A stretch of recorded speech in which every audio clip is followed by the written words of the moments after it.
Welcome to Tamil சமையல் plus. இன்றைக்கி நான் உங்களுக்கு ஆடி மாதத்தில் உள்ள விசேஷமான விஷயங்கள் என்ன அப்படிங்கிறத பற்றி சொல்கிறேன். இந்த ஆடி மாதம் பார்த்திங்கனாக்கா நேற்றே பிறந்துடுச்சு, அதாவது செவ்வாய்க்கிழமையே பிறந்துடுச்சு. இந்த மாதத்தில் எல்லா அம்மன் கோயில்களையும் பார்த்திங்கனாக்கா திருவிழா போல் காட்சியளிக்கும். எல்லாருமே எல்லா கோயில்களும் காலையிலே பார்த்திங்கனாக்கா கூட்டங்களோட ரொம்ப சூப்பராக விசேஷமாக இருக்கும். எல்லா கோயில்களையும் சிறப்பான அபிஷேகங்கள் அலங்காரங்கள் எல்லாமே பண்ணுவாங்க. இந்த ஆடி மாதம் பார்த்திங்கனாக்கா விவசாயிகளுக்கு உகந்த மாதம் அப்படின்னு கூட சொல்லலாம். ஆடி பட்டம் தேடி விதை அப்படின்னு சொல்லுவாங்க. அதே போல் எல்லாரும் புன்சை நிலங்கள் வச்சுருக்கவங்க எல்லாரும் இந்த ஆடி மாதத்தில் பயிரிடுவாங்க. ஸோ இனிமேல் மழை பெய்யும் அப்படிங்கிறதுனால எல்லாரும் இந்த மாதத்துலாம் விதை விதைச்சு நம்ம தையில் எடுக்கிற மாதிரி பண்ணுவாங்க. ரொம்பவே விசேஷமான மாதமாக இந்த மாதம் கருதப்படும். இதில் பார்த்திங்கனாக்கா ஆடிப்பூரம் ரொம்பவே விசேஷமான ஒரு தினம். அன்னைக்கு தான் ஆண்டாள் பிறந்தாங்க. ஸோ அன்னைக்கு பார்த்திங்கனாக்கா இங்கே ஸ்ரீவில்லிபுத்தூரில் பார்த்திங்கனாக்கா தேர் இழுப்பாங்க. அந்த தேர் ரொம்ப ஒரு மிகப்பெரிய தேராக இருக்கும். ரொம்ப பிரம்மாண்டமான விஷயமா இருக்கும். ரொம்பவே சந்தோஷமாக எல்லாரும் இழுப்பாங்க. அதே போல் பார்த்திங்கனாக்கா ஆடி 18 இந்த மாதத்தில் வரும்.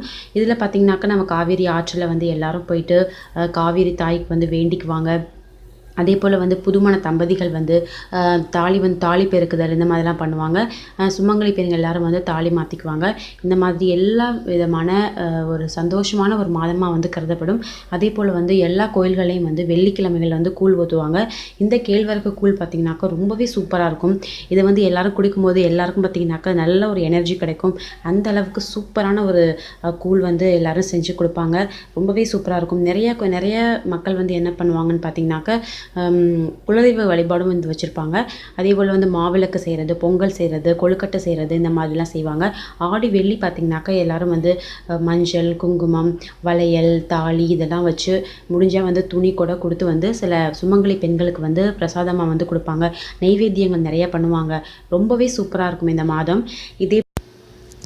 அதே போல் எல்லா வீடுகளையும் பார்த்திங்கனாக்கா விளக்கேற்றி அதிகாலையில் விளக்கேற்றுவாங்க. விளக்கேற்றி சாமி கும்பிடுவாங்க. கோயில்களுக்கும் போவாங்க. ரொம்ப ஒரு விசேஷமான மாதமாகவே கருதப்படும். இந்த மாதத்தில் நம்ம நெய்வேத்தியங்கள்லாம் சாமிக்கு படைச்சு நம்ம சூப்பராக என்ஜாய் பண்ணலாம். அதே போல் முன்னோர்களுக்காக வேண்டிக்குவாங்க. இந்த ஆடி வெள்ளி, ஆடி செவ்வாயெல்லாம் பார்த்திங்கனாக்கா நிறைய பெண்கள் விரதங்கள் இருப்பாங்க. விரதங்கள் இருந்து ஏதாவது ஒரு நேர்த்தி கடன் இருந்தால் அதை செய்வாங்க. அதே போல் கோயில்களில் பால் குடம் எடுக்கிறது இந்த மாதிரி நிறைய திருவிழாக்கள் கோயில்களில் நடக்கும். ரொம்பவே சூப்பராக இருக்கும் இந்த மாதம் ஃபுல்லுமே பார்த்திங்கனாக்கா. இதே போல் நிறைய விஷயங்கள் தெரிஞ்சுக்கொள்ள மறக்காமல் சேனலை சப்ஸ்கிரைப் பண்ணி வச்சுக்கோங்க. நன்றி, வணக்கம்.